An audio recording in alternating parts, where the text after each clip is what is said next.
Hello everybody, this is Leo Brady with AMovieGuy.com. I am super excited to be sitting here with these two brothers, fantastic directors, Danny and Michael Philippou. Their new film, Talk to Me, has been a great big success. Thanks for being with me. Oh, thank you for talking with us. Thanks for having us. Yes. So what a whirlwind you guys obviously have probably been on. Sundance, South by Southwest. Now people are finally starting to get to see it outside of the film festival circuit. So the two of you start making YouTube videos. You start with like backyard wrestling, short viral films, and then now you've made one of the best horror movies of 2023. Can you sum up this whirlwind of of starting from there and now being here? Just constantly overwhelmed and feel like we're dreaming. Still feels like we're dreaming. Like everything's been so insane. Like, yeah, I just can't believe everything that's happened. It seems impossible. Yeah, like the end goal for us was always making a film. That's always what we've been working towards. So to actually like achieve it is like, the craziest thing ever. Even like having a poster.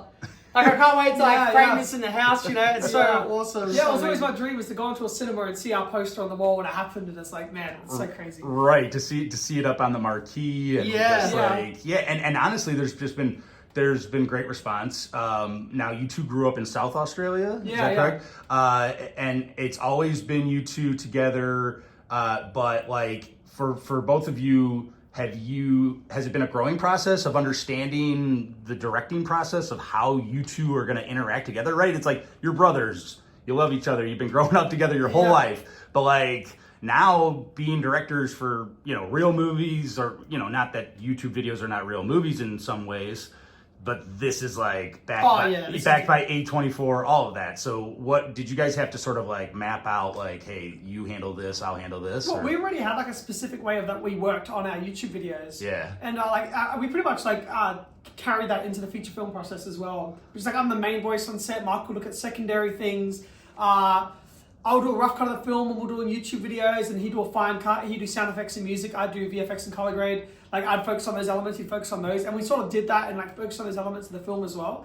And on set it was, Yeah, it was the same, and it was kind of like we had to be in tune and on the same side together, because there was already a stigma around YouTubers making a film. So there was a lot like against us from the beginning of it. So we just had to make sure we're like this is it, like we're finally taking the leap into making a feature film. We've got to be on the same page, Yeah. Which was, it was an amazing experience. The whole thing was very stressful, but very rewarding. Right. Yeah. I mean, that's an interesting sort of thing to bring up, that like the viewpoints of how people might look at somebody who's a YouTube video maker or doing sort of what is more like underground cinema at this point. Like there might be a lot more pressure. But for you two, I really think like we have to talk about like what sort of your influences were for making this film. This doesn't feel like a first feature, honestly. It feels like very crafted, very put together. So like, do you guys have directors in mind, like ideas of how you want this movie to look? I know like our favorite director is Bong Joon-ho, and like we were inspired by the way that he's able to like jump between different tones and stuff. Like that was really inspiring. But then also things like The Exorcist and Let the Right One In, which are like these amazing horror films that have like a weight of reality to them, and it never feels like it's too fantastical or too over the top. Everything's so grounded in character that we knew that we wanted our film to feel like that and like have that sort of weight. Yeah. And then like the look of it was just so many different reference images and big conversations with our cinematographer. Yeah, finding the visual language. Yeah. And it was interesting because if you watch our YouTube channel and then the film, the stuff that we enjoy watching was very different to the stuff we're making on YouTube. So I know that people that look at it have a perception of what they think the film would be from our YouTube stuff, but the stuff we enjoyed watching was very different to the stuff we were making, Yeah, well, and talk about the process of getting it made. I know, Danny, you had a small part in writing this. I mean, small part? Whoa. I co-wrote the script with Bill Hinsman, so we both wrote it together. Like I put together like the first 80 pages, based on this short film by Deli Pearson that I sent it off to my co-writer Bill Hinsman, and he would do a pass and he'd send it back, and we're just like back and forthing it, and like he's amazing with structure and everything, and my pages were like blah blah blah. And it was like collaborating, and that was like that process as well with filmmaking. is like finding all these heads of departments that you really trust and that can bring so much more craftsmanship to like their like specialties. And like, so like having a costume designer and a production designer and a cinematographer, they're all like achieving things we could never achieve on our own. So like, it's amazing to like, work with people that are like the masters of their craft. Yeah. Well, and then like, let's talk about your lead actress, Sophie Wilde. I mean, she, you know, for me, this is my first time seeing her in anything. I mean, she might be a bigger name in Australia than I know. But boy, I mean, she carries this thing. She's got so much emotion, so much like range of like being scared, shocked, you know, all the things that you want your actor to do in a role like this. How did you land on her? And, you know, what was sort of the process of like you guys working with her? It was, you know, we hadn't seen any of her stuff previously either, but when we saw her audition, she originally auditioned for Hayley, but we already had Zoe for that. So we're like, oh, what about for Mia? And when that came in and she read, we sent her 3 different scenes, all different emotions, and she nailed all of them.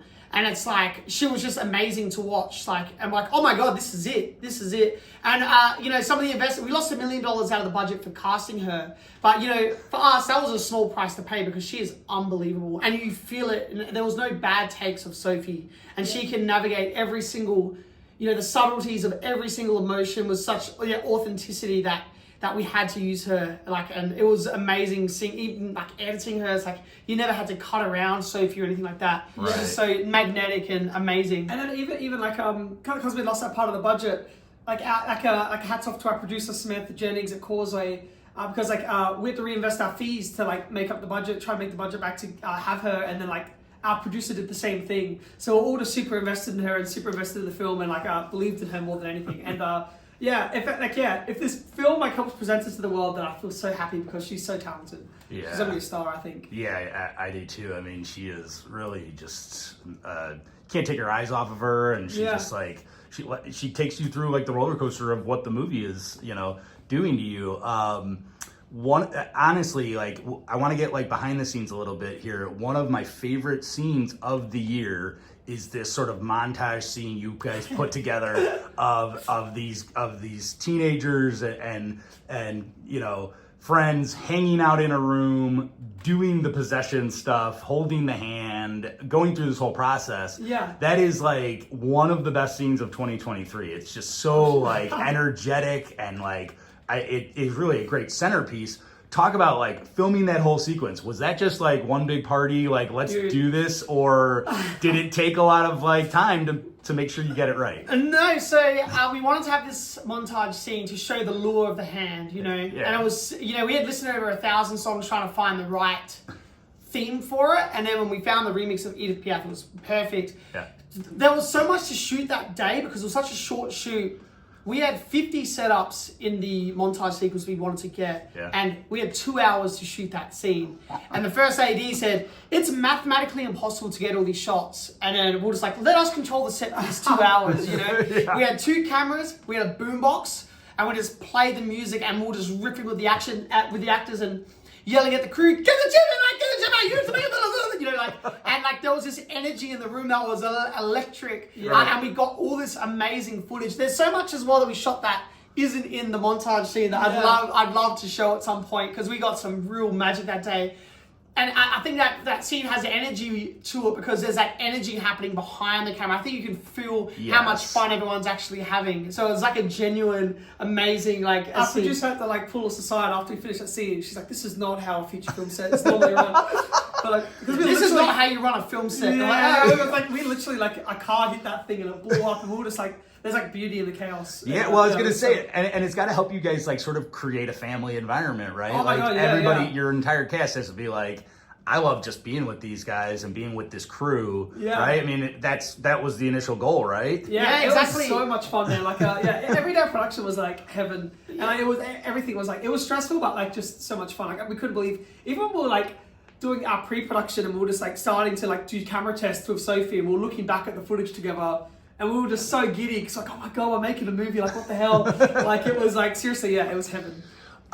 So yeah, we talked about you guys being from Australia, and I read a little bit that you guys like worked a little bit on the Babadook. Is that wrong, or is that That's right? That is right. Okay. I was production runner on Babadook, and Danny was work experience. So they let someone come in, he can plug into the line and have some fun. Some of us were a proper crew. No, I was like, I did my work experience stint, and they're like, do you want to come back and we'll give you a credit in the movie? Yeah. I was like, oh, I'd come back, yeah. And so I came back, I did the rest of the film, and then I saw the credits. I was so excited to see my name, and then it said work experience, Danny Philippou. I'm like, oh, you could have said like lighting assistant or something. Yeah. It was like, like babysitting, like Danny was being babysat. Yeah. It was so allowed funny to visit the set. It was so funny. Like Michael was driving around, the main actor, and then I was there as well. And like he would drive me to set because I didn't have my license or anything, so I would go with Michael. And the producer's like to Michael, like, you can't bring your brother along when you're driving around the main actor.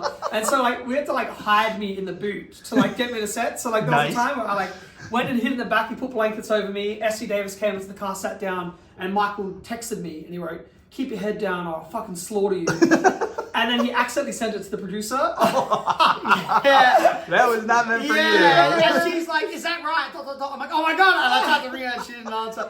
She knew that it was an accident, but she was like leading into it. I was like, "I'm gonna get fired right now." And then Danny's gonna get discovered in the scene, and you'll get fired, or it was all done, you know. Well, we talk about the Babadook. You talk about the loved ones. You talk about Hounds of Love. I mean, like Australian horror is like awesome. It is like amazing. I just keep seeing Australian directors, actors making these horror movies. What is it about in the water? Like, do you guys sort of, is there a great community? Is it the film community in general of Australia that helps this? Or is it just like, no, like we see what they do, we're just inspired and we want to do the same? It's weird. There's like a weird cultural cringe in Australia for Australian films. Yeah. Australians in general don't like watching Australian films. Wow. Which is interesting. Like, and I think also maybe some of the stuff that gets funded like isn't right or something like that. But I feel like that's starting to go away now. Like, there's so many people that are like we went to Berlin Film Festival. Our film was in it, and there was like 3 other films in the midnight section that were Australian as well, Australian horror films. Yeah, and maybe Australians don't like hearing their accents on screen or something. There's something like that. There's some sort of disconnect. But we have great stories to tell, and I hope this like opens the doors for more Australian stories to be told, because there's so many unique ways of, and when you watch like old, I've been watching some of the Ozploitation era, like 70s stuff, and it's amazing. I'm like, how have I not seen this stuff before? Like, I'm only getting into that now. Yeah, and also like it was like Australian films that like sometimes like when we reversed our fees, our lawyer rang us up and said, don't do that. He's like, you're never going to see your money. He said 8% of Australian films make their budget back. Wow. So it's a weird thing, but yeah, I hope more eyes get put on Australian things, and we want to bring all that stuff back to Australia. Like, we love shooting in Australia. It's just the crew's like family, and we all just take the piss out of each other. So it's good. It's fun. Yeah, I love that. Well, good. Hopefully, we can add Talk to Me to that collection. Last question, big broad question, but. You're getting praise for this film. It's been, talked about, but how, if you could find a word to describe this entire journey, just like from the start of making it to where you're at now, what would it be? Dreamlike. Cloud9. There you go. Words. That's one word, one number. There you go. We'll take it. We'll take it. All right. Well, Danny and Michael Philippou, thank you so much for talking with me today. Thank you. Fantastic film, and it'll be in theaters worldwide July 28th. Congratulations. Tell your friends, because we're going up against Barbie and Oppenheimer. We need all the help we can get.